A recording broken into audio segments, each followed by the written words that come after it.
to the Indomitable Podcast. I'm your host, Di Cerullo, and today we have another great episode that will leave you inspired. My guest today is the indomitable Dr. Kathleen Rawls.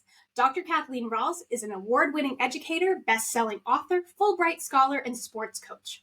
Her doctoral research focusing on gender equity, sports, and voice empowerment led her to found KRLLC, a female empowerment and leadership training organization.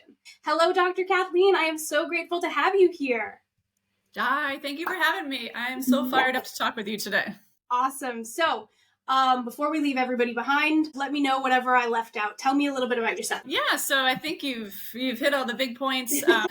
I was born and raised in Massachusetts and went to college at UMass Amherst, and then I moved to DC for a little while for grad school, and I taught down there.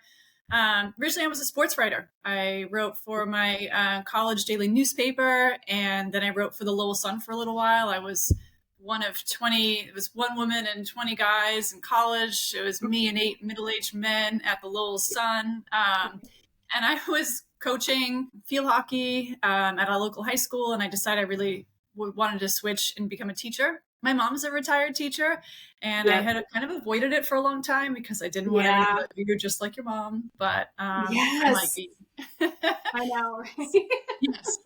So I went to grad school down in DC, and I taught there for a little while and was out in Western Mass. And I was teaching for a long time and decided to pursue a doctorate, and here I am today. So I love that. That's awesome. Okay, so let's jump right into it. What are you working on? I love to, tell people stories. My students might tell you that I was also a stickler on writing, and which is not surprising. And so it was really important for me to help my students kind of like really hash out like their ideas and their thoughts about why they think the way they do. I used to tell students, like, I'm good with, whatever you think politically, as long as you understand where you're coming from. Say what you need to say. I don't have to agree, disagree. I don't want to tell you. I used to tell them, like, I share with my friends what I think politically, but that's not my job as a teacher to share with you, youngins. So I love history and the story of people, but I also love coaching field hockey. I played field hockey, basketball, and softball in high school, and I've coached all three to some level, and track and field. But field hockey is my passion. In fact, I am 46, and tonight I play in a women's league. I'm one of the older ladies. Oh God, don't tell me that. My poor heart. Why did you? But she's one of the older ladies. Oh God, help us. Okay. Well, in the league I'm playing, I have like this 27-year-old woman, and they're like, oh, I don't know much longer. And I'm like, you've got a couple more decades. Yeah, you're good.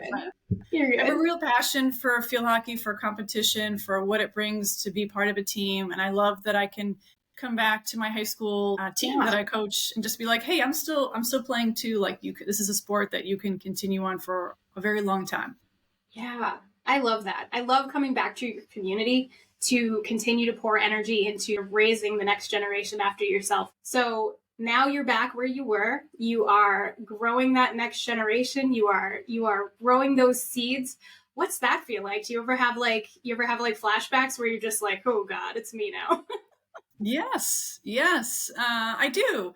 And I, one of the things that I love about, coaching is one of the things I talk a lot about is the importance of instruction. And so when you're coaching, especially in sports, it's really important to instruct them, not yell at them. Like what you need to say to them should be instructive. Like I watch my nephews, they're 9 and 12.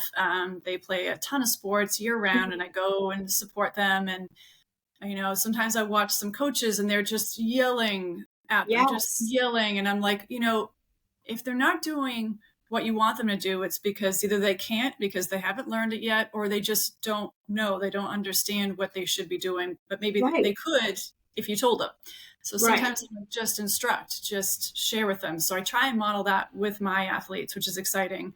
And in that way, like, you can have more of a dialogue, you can stay with them. And I was leading to, like, I get to stay in contact with so many of my former student athletes, which is really cool. I love to see what they're doing.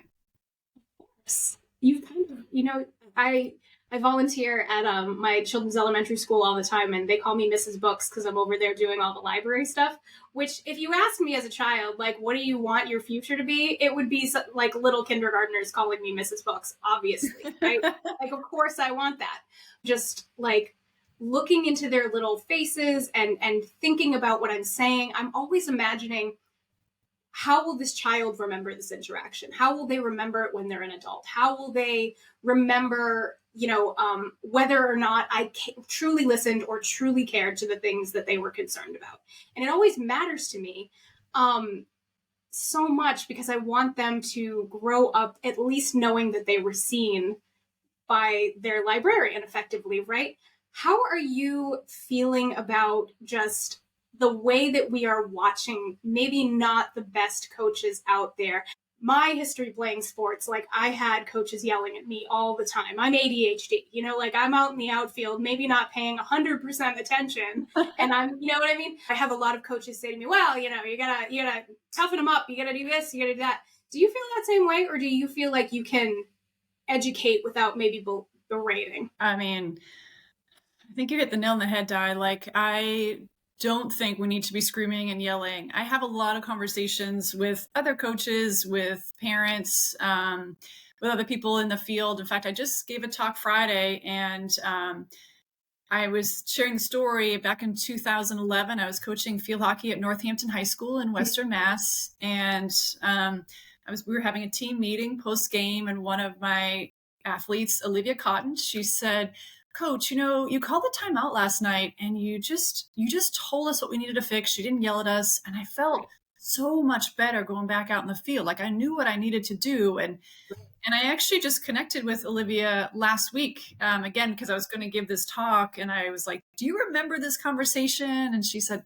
"I don't remember the exact conversation, but that sounds like me, because I know what motivates me, and I want to succeed. If I'm not doing the right thing, it's because I really don't know." And so, sometimes, in fact, my brother, he's a wonderful coach. He coaches his two boys and all kinds of stuff. And this winter he was coaching, sixth grade boys travel basketball. And he was the assistant coach, and they're kind of off to a rough start. And we were talking about coaching. And I said, the best thing you can do, Tommy, is, like, when they come off the court, just have a conversation with them. And give them one thing that they can work on for the next. Don't give them 6 things. Don't yell at them and say, "I needed you to be faster in the transition or get on the block," or whatever. Give them one thing, and then they can go back out and be like, "All right, if I can do that one thing, that was good. And now I'm going to build on that." And so I think it's just good teaching practices. Like you mentioned, ADHD, and certainly as a teacher and a coach, I think I understand what's much that I'm working in life. And those students really, they don't need someone else yelling at them. They've already got a lot going on inside. They need someone like, "Here's what I need you to do." And that takes a lot of work on the teacher and the coach, but it's well worth it. Right. Takes a lot of emotional regulation, right? We need to be regulated adults before we are crashing into dysregulated children with our feelings and our abstract, "This is what you need to do," because that doesn't make any sense for children. Of course it doesn't. Like, most of the time, abstracts don't make any sense for adults. Why are we imagining children are going to be able to regulate themselves in the moment at the top of whatever sport they're at? It doesn't make any sense to me. It's a lack of awareness of what children are capable of. And I think that that's always really fascinating, because we as adults sort of tell on ourselves when we aren't able to do that. In a way that is, I don't want to say adult, let's say mature, in a way that is mature and helpful, right? We are often telling on ourselves when we are being this dysregulated. Yeah, I have some coaches or some friends who are, a couple of them are Olympians, and it's really funny to hear their perspective on watching their children grow up, because they're not the ones that are all over their children's coaches and their children. Like, they know, and they've told me, like, if the child was really interested and they really love the sport and they have some talent, they will go far, but it's not going to be me yelling at them. It's not going to be me yelling at their coach. Let the coach do the work. Like, it's a great lesson itself to learn how to respect adults, and not look to your parents all the time. There's a lot of relationship building across the parent and the coach and the child that I think we need to re-examine here in the US and other parts of the world. Great. I totally agree. Last year, we were setting up for field day, and a bunch of the moms were standing around because it was a break between classes. And somebody was explaining how, like, their kid plays baseball, and they were talking about this one particular coach, and apparently he's yelling at all the kids. And they were like, "Oh, Di, are you going to sign, your kid up for this base?" And I'm like, "Absolutely not. No. I know my limitations, and me being standing there while this guy is yelling at my kid, that's something I'm not old enough for. Like, I don't have that ability to just be sitting there like, oh yeah, definitely, dude, you should definitely be yelling these things at children for sure. If everybody else is happy with it, I don't want to be that mom. But like, yeah, oh God, no. Like, I get sweaty thinking about it. I get sweaty thinking about somebody yelling at my kid about non-Olympic sports. Like, settle down. We're not going, you know what I mean? Like, no, not today, we're not. Oh God, we're not going to the Olympics today. We're probably not even going to college with it. Like, it's like, come on. So I want to ask you about, because you do so much work about it, talk to me about your lens, which is women's empowerment, especially through the lens of sport. Why are you working on it in this way? Why is it so important? Mm-hmm. Yeah, I mean, it's something, obviously, as a teacher and a coach and a lifelong athlete, it's something that's always been, just a part of me. Looking back at my high school experiences, I was, and still am, like a very quiet, introverted person in many ways, but sport was the place that I felt most comfortable. My teammates were best friends of mine. They looked out for me when I was quiet and shy and not always sure what to do socially, and accepted me too. I should say, like, I actually am 46. I've never had a drink in my life. I'm not a partier. I go out and be social. But that was hard in high school, Of course. and in college, and even as an adult, to just say no. I have a lot of people who like to drink in my family, a lot of people in recovery who are doing amazing on both sides. Massachusetts. Yep. I'm Irish, Kathleen with the red hair. Yep. When my dad had passed, he had 38 years of sobriety, and he was just an amazing role model of mine. And my mother as well is not a drinker. And it's not that I'm against drinking. It's just, this is something that's worked for me. But socially, that was hard to deal with. And my friends and teammates were like, yeah, that's just Rallsy. She doesn't just drink. That's it. Leave her alone. Yeah. And so I think it was a place for me to really be myself and to slowly find my voice. And I realized, through my research, traveling around the world and meeting other girl athletes, that they had a similar experience, whether it was, drinking or not, or whether it was social, whether it was going to higher education, that the place that they felt most comfortable was with their teammates. And so I realized that there's really something to that, and I wanted to pursue it further. Yes, absolutely. So you have spent and dedicated your life to this pursuit. I love that. So talk to me a little bit. So there's a new kind of, I hate this for us. I love it for us. I hate this for us. I am seeing so much more interest than there ever has been in women's college basketball. It's been here this whole time, right? What do you think is making this more socially interesting than ever it has been? It's not like there's never been women's basketball before now. Obviously, it's been all the way. What do you think is driving the interest? Yeah, I mean, I think there are a couple of things I always want to preface with, like, we know, as you just said, like, there's women's basketball players, there's been amazing athletes for decades. For all the time. Yes. All, through all the time. And in fact, I went through my own high school yearbooks looking for the history of girls sports. And the first girls team that was recognized by my high school was the 1928 girls basketball team. So basketball anywhere, Massachusetts, Springfield, the whole bit. This is Massachusetts, right? Yes. So I would say, one of the things, of course, we have to talk about Caitlin Clark if we're talking about college women's basketball. Immediately. And she does something that no one else does. Right. There is something to it. There's a whole, dialogue about, is she the GOAT? She didn't win a national championship. And like, fine, if you want to, if someone needs to weigh, I don't feel like I need to weigh in on that. What she does on the court is something that we've never seen before. So we start with her. Right. She's very marketable. She's very likable. She's tough. We can relate to her in a lot of different ways. But there's also, a cast of characters right alongside her. I gave a talk last month about, Angel Reese and Caitlin Clark, and how the media has created them as, these rivals, fine, Yeah, on the of court, course.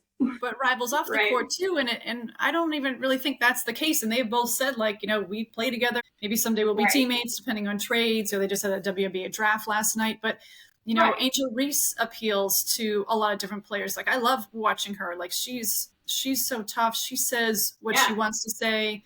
Yes. She wins. Mhm. She wins. Yes. There's a lot of realities. I love Yes. Dawn Staley. I went out to Albany 3 weeks ago to see the Sweet 16, and Mhm. Dawn Staley is an incredible Yep. role model for all girls and women in Mhm. sports across the world. She's so measured in what she Mhm. has to say. She's so thoughtful. She's fun. Like, she just is herself. So I think that there are a lot of different players that we're starting to understand, like, building these rivalries beyond Yes. program. So, Right. I watched the draft last night, and I was like, oh my God, like, I can't wait to see when they play each other. Like, Yes. Yes. So I think that there's a skill level we've never seen before.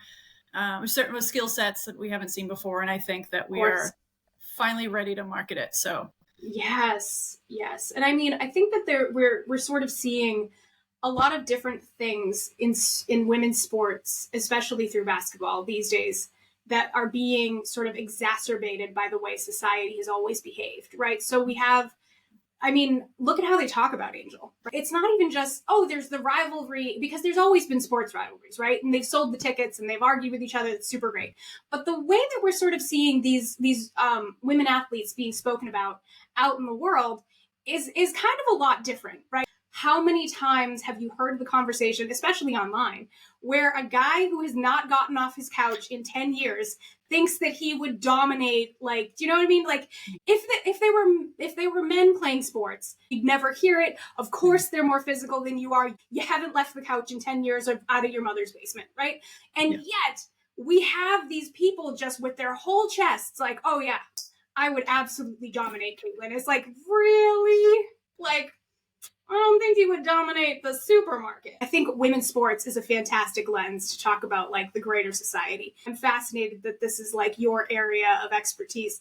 Why do you think that some of these people feel so, let's say entitled to that particular space? Why? I mean, I think that there are some members of society. How about that? Let's go Some with that. members of society, often men sitting on the couch in their, mother's basement, who... That was me. Dr. Kathleen didn't say that. I said that. Continue, Dr. Kathleen.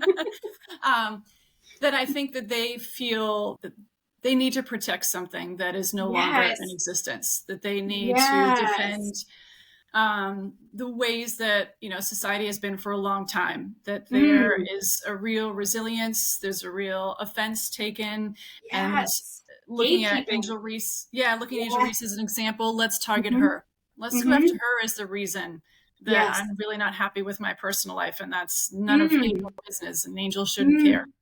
Right. What anyone thinks. I think that's a big part of it is, like the realization that I think sometimes it's like a zero-sum viewpoint. Yes. If the women are gaining, then the men are losing. And then I the think men must be losing. Right. Yes. That's not, doesn't have to be the case. I think also too, like NIL, name, image, likeness has really elevated these women, like, which is amazing. We're seeing them in advertisements. We're seeing them on national television. We're like, wait a minute, who is that woman? Like, you're Googling her. So right. You don't already know. So I think that zero-sum feeling that people are really, feeling like they're being targeted in a sense. I don't know. They're taking it personally, and maybe they need to reevaluate how they, see themselves and what they're doing with themselves, because Angel's not going to care. She's going to be her, and she's very clear about that. Absolutely. I love that about her. And of course, I, as myself, love that for all of them. Like, I love that for everybody. Like, I'm so grateful to these amazing women athletes that are showing just how amazing women can be in sport. Especially since we have been hearing these jokes about the WNBA for maybe the last 20 years, right? Yeah. Last night, I just want to throw in, last night we were looking at salaries, and it's like, there's still that piece, like Caitlin Clark, the number one pick last night, the salaries are set. It's not like they're negotiating for millions in the NBA. And so she's going to make $75,000. for salary for WNBA. Like that's less than a teacher would make in Massachusetts. But then of course she's going to get endorsements. She's going to be able to do more because of who she is. And so will the others. But there was talk too of like, they actually make more money as a college athlete. Right. Yeah. Right. Yeah. Do you think anything along those lines will change? Or do you think it will go sort of the way that women's soccer went, where they were actually winning more and the men's team continued to get paid more? Mm-hmm. What do you think about that? So women's soccer finally did get their due, which was great, but it was years before. But it took a long time, and there were some very uncomfortable arguments that have had to happen right in front of all of us, for sure. Oh yeah. Yes. Airing out the laundry in front of the whole world. No doubt. Thank God for those Megan Rapinos of the world out there, like making sure that you are seeing her face, hear you say that. Yep. Love that for us. With the TV deals, with the ticketing, with larger arenas being built or being used, like they're actually moving some WNBA games when Caitlin is in town to larger arenas because they can sell them. Yes. So there's going to be more money coming into the league, and that will definitely lead to, an elevation in salaries for all of the women. It's long overdue. So I definitely see that there's going to be some pretty big changes. Larger corporations are going to be investing in the WNBA. Like this whole class in 2024 is incredible. Like Cardozo, I'm like, Cardozo and Angel Reese are going to be playing together, like in the same team. Like I can't even handle that right now. So I love Cardozo. 6'7" and 6'2", like these women are, it's going to be crazy. So yes, absolutely. They're going to see a major increase. We're going to see them more on TV. I think all but 2 of Clark's games are going to be nationally televised now. I mean, when do you see these and nationally televised at a time where we're going to be able to watch, watch them, this 3:00 Sunday afternoon national championship game is not going to be in existence for that much longer. They're going to have to shake that out. Yes, absolutely. Oh, I'm so excited.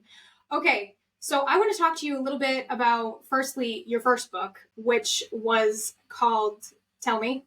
Take Her Word for It. Take Her Word for It. I love it. Okay, tell me a little bit about how that book came to be and what it's about. Sure. I had just finished my doctorate where I defended in March 2020.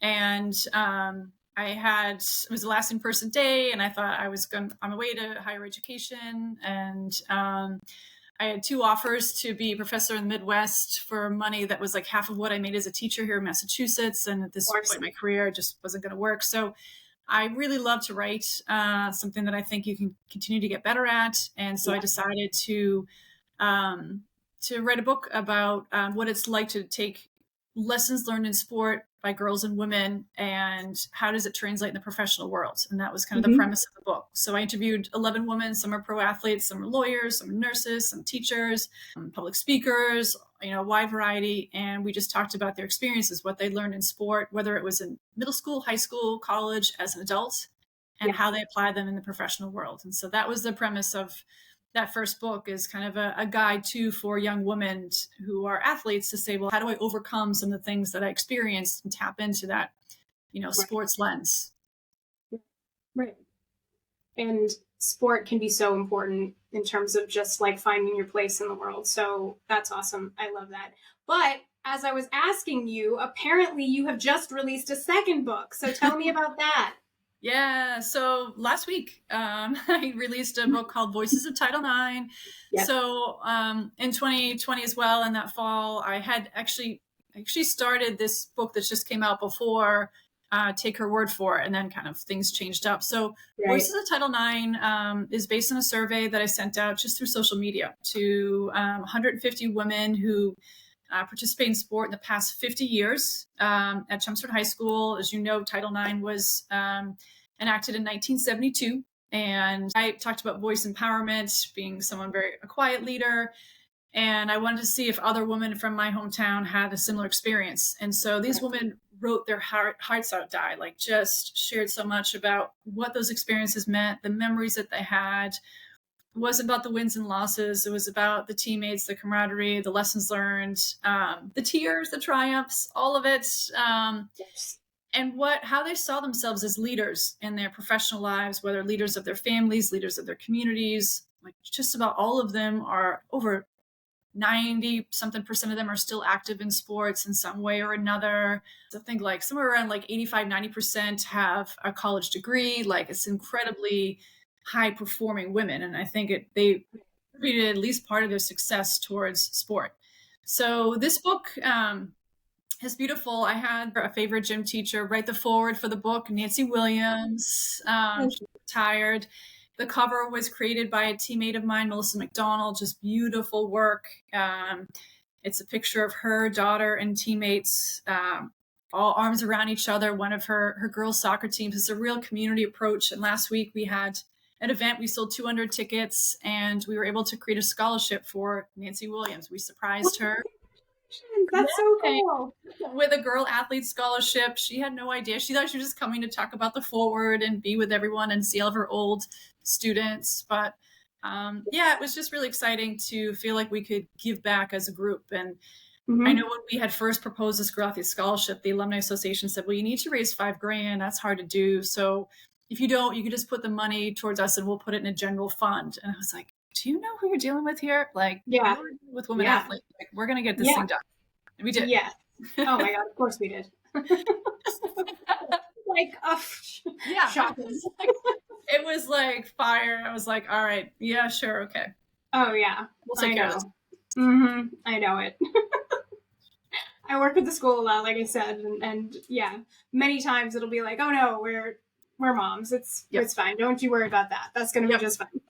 I get it. So anyway, tell me a little bit about like, the coaching services you provide and who like your best client is. Yeah. So, I also, with the company that I run, it's just me right now, and which is really exciting to kind of build and learn as I grow. And I have lots of great mentors who are collaborating with me to help me move the business along. So there's two parts to it. One, I provide coaching services, and the second, I also do public speaking. With the coaching services, I primarily work with women who are in a transition in their professional lives and looking for ways to kind of tap into their sports skills to make that next step for them. So whatever their career they're in, whether they're, in higher education, they're working in business and services, anything, that's what I work, that's who I work with. So I provide, one-on-one coaching services for them. And then with my public speaking, I talk primarily about just girls and women empowerment, whether it's like how to lead in the professional world, whether I work a lot with girl high school athletes, I was telling you, because there's a real need to develop a positive environment. I think that's what teachers and coaches are looking to do. There's a lot of social media and social pressures on these girls and how to conduct themselves. And so I'm working with some conferences and with some schools on how to kind of better promote, building really quality relationships. And it's hard. So it's hard work for them. Of course it is. I think that is, the understatement of the day, right? It's definitely, it's not even, it's social media. It's the absolute worst rage bait watered down into things that we will actually say to little girls. I mean, I have a daughter, she's 6. Probably about a year ago, we were over at the YMCA and somebody remarked to her that she was going to have her mother's body. And I think that person is probably never going to say something like that again to anybody. So I think, all of us doing our part out here. But it's just absolutely insane to me, the things that we will say to effectively little girls, right? Like, little girls, big girls, still tiny people, right? I think actually I love college basketball is looking at the size of these women. We have women who are 5'2". We have women who are 6'7" out there. We have, very lithe women. We have women who are just power, and all of them are using that strength. And sometimes I watch them and I'm like, imagine if they didn't have this opportunity to compete and be in this team and to see what they can accomplish. Like, I think about that a lot, actually, how people still feel like it's fine to just comment on women's bodies and be like, oh yeah, girls and women's. And I mean, how much women and girls are basically still a commodity, right? Like how much we are still seen in that way that can be commodified. And I think that is, there are very few things that I will absolutely slap down a person about, but if you're going to comment on my kid's body, I'm going to have to eat you. You know, That's it is what it is. It is what it is. I mean, yep. I'm pretty regularly, but how do folks reach out to you? How do they follow you? How do they support your work? Yes. Well, thank you for asking. The best place is to go to my website, KathleenRawls.com. And you can find out the services that I provide. You can also get in direct contact with me, learn a little bit more about what are some specifics that I like to talk about, and also my books as well. You can find my books, both of them on Amazon as well, if you're interested in purchasing them. Those are the two places that I'm most active right now. And I do have some social media on what is it, Instagram, KRLLC, if you'd like to check in with me there. Yes. Yeah. So I'm, again, the introvert, the social introvert comes back in, and I'm like, my mentor's like, you have to get out there. You have to post. Get out there. Yep. Oh, I'm kind of doing it. I hear it. It's not my favorite either. Y'all, Dr. Kathleen has sent me those links, and they are below in the show notes if you would like to connect. I absolutely recommend that you buy her books and try to work with her if you can.